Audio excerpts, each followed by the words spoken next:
मोटे ताजे बढ़िया थे, अच्छा खा के, और पालकी में लगा दिया। जड़भरत जी ने मना नहीं किया, चलो पालकी में लग गए, क्योंकि यही भाव होता है संत सेवा का। सेवा, जो सेवा जिसके मन में सेवा होती है वो संत ही होता है, चाहे वो गृहस्थी हो चाहे कैसा ही हो। संत सेवा थी उनके मन में कि चलो सेवा ही करनी है, कर देते हैं, अपने चलते हैं। अब जड़भरत जी नीचे देख के चलते, कोई कीड़ी कोई चिंटी पैर में आती तो छलांग लगाते ऐसे, जैसे छलांग लगाते वह पालकी हिलती राजा के सिर में लगती जाके ऐसे। राजा कहते तुम्हें चलना नहीं आता। फिर जड़भरत जी चलते, फिर कोई पैर में कीड़ी आती फिर छलांग लगा जाते, पालकी चलती और राजा के सिर में लगती। राजा बोले तुम्हें चलना नहीं आता क्या? तो वो कारू दूसरे बोले राजा जी हम तो ठीक ठीक चल रहे हैं, लेकिन ये नया नया आया है ना, इसको चलना नहीं आता है, ये छलांग लगाता है। तो राजा जड़भरत जी को ताने देने लगे, अरे तुम्हें चलना नहीं आता, मोटा ताजा तो खूब है, तकड़ा खा खा के कितना बड़ा हो रहा है, लेकिन चलना नहीं आता है तुम्हें। बोला नहीं। राजा और आग बुल्ला हो गया, मेरी बात का जवाब नहीं देता है, कितनी बार बोल दिया ठीक से नहीं चलता है। तब कहते जड़भरत जी महाराज बोले राजा तुमने मुझे कहा था क्या? राजा बोले हाँ तुम्हें कहा था।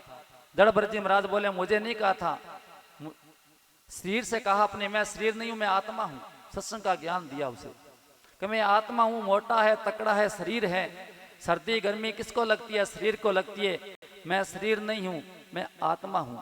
जब ऐसी बात कही तो कहते राजा रवगुण पालकी से नीचे कूद गया और चरणों में गिर गया, आप कौन हो? दत्तात्रेय हो? कौन हो? मैं किसी के अपराध से नहीं डरता, लेकिन संत अपराध से डरता हूं, मुझसे गलती हुई, मुझे सत्संग का ज्ञान दो। तब कहते हैं जड़भरत जी महाराज ने राजा रवगुण को सत्संग का ज्ञान दिया कि सब कुछ छोड़कर, मैं मेरे को छोड़कर केवल भगवान के भजन में लगो, तुम्हारा कल्याण होगा। और जब तक पूरी जिंदगी पूरे संसार में घूम लिए, लेकिन संत महात्माओं के चरणों की रज जब तक माथे पर नहीं लगाई, उनका ज्ञान नहीं लिया, तब तक कल्याण होने वाला नहीं है। इस तरह कहते हैं जड़भरत जी महाराज ने ज्ञान दिया और जड़भरत का कल्याण हुआ। राजा सत्संग करके वहां से चले गए। इसके बाद में आगे कथा आती है, गंगा के 4 धाराओं का वर्णन किया गया भागवत में। कहते हैं सीता अलकनंदा चसुर भद्रा नाम के 4 धाराएं गंगा जी की हैं। जो हमारे बहती है वो कहते हैं अलकनंदा नाम से गंगा जी बोलते जहाँ और द्वारा अपने जाते हैं, स्नान करके आते हैं।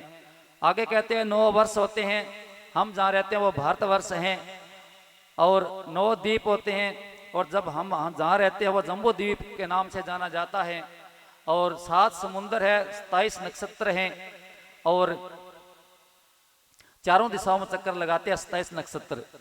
कहते हैं चारों दिशाओं में चक्कर लगाने से 108 की एक माला पूरी होती है, 27 चौका 128 होता है। तो इस तरह की एक माला पूरी 27 नक्षत्र पूरी हो जाती है।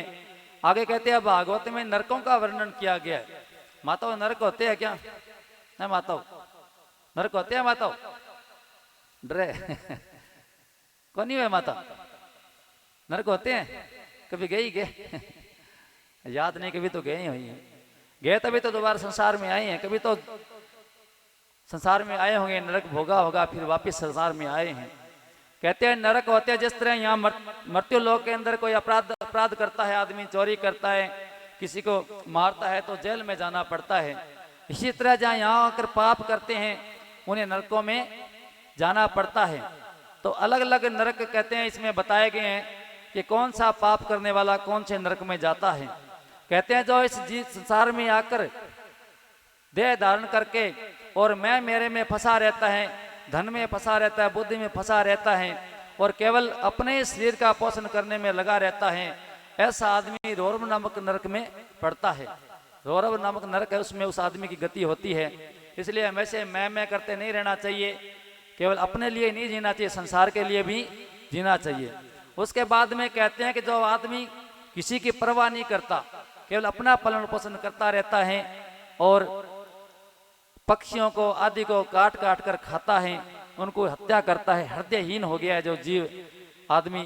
कहते हैं वो मरेगा तो कुंभी पाक नाक